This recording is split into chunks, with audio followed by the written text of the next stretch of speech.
Chapter 7 Charlie's Birthday. "Happy birthday!" cried the four old grandparents as Charlie came into their room early the next morning.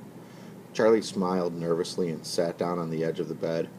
He was holding his present, his only present, very carefully in his two hands. "Wonka's Whipple's Scrumptious Fudge Mellow Delight," it said on the wrapper. The four old people, two at either end of the bed, propped themselves up on their pillows and stared with anxious eyes at the candy bar in Charlie's hands. Mr. and Mrs. Bucket came in and stood at the foot of the bed, watching Charlie. The room became silent. Everybody was waiting now for Charlie to start opening his present. Charlie looked down at the candy bar.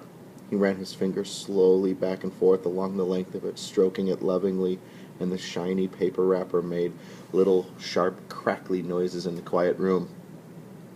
Then Mrs. Bucket said gently, "You mustn't be too disappointed, my darling, if you don't find what you're looking for underneath that wrapper. You really can't expect to be as lucky as all that." "She's quite right," Mr. Bucket said. Charlie didn't say anything. "After all," Grandma Josephine said, "in the whole wide world there are only 3 tickets left to be found." "The thing to remember," Grandma Georgina said, "is that whatever happens you'll still have the bar of candy." "Wonka's Whipple Scrumptious Fudge Mellow Delight," cried Grandpa George. "It's the best of them all. You'll just love it." "Yes," Charlie whispered, "I know." "Just forget about all those golden tickets and enjoy the candy," Grandpa Joe said. "Why don't you do that?" They all knew it was ridiculous to expect this one poor little candy bar to have a magic ticket inside it, and they were trying as gently and as kindly as they could to prepare Charlie for the disappointment.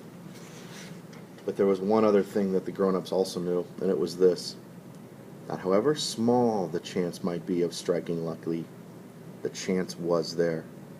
The chance had to be there.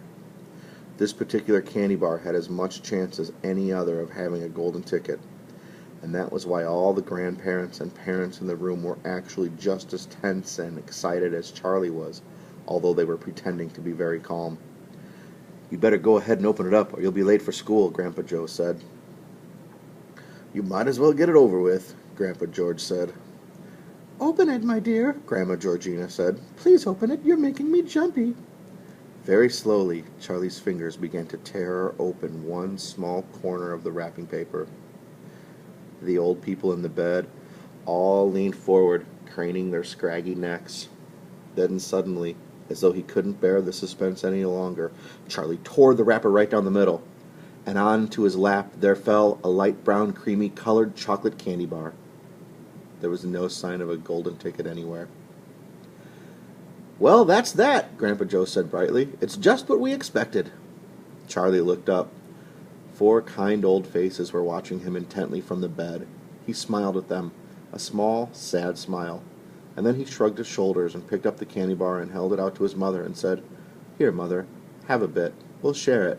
I want everybody to taste it." "Certainly not," his mother said. And the others all cried, "No, no, we wouldn't dream of it. It's all yours." "Please," begged Charlie, turning around and offering it to Grandpa Joe. But neither he nor anyone else would take even a tiny bite. "It's time to go to school, my darling," Mrs. Bucket said, putting an arm around Charlie's skinny shoulders. "Come on, or you'll be late."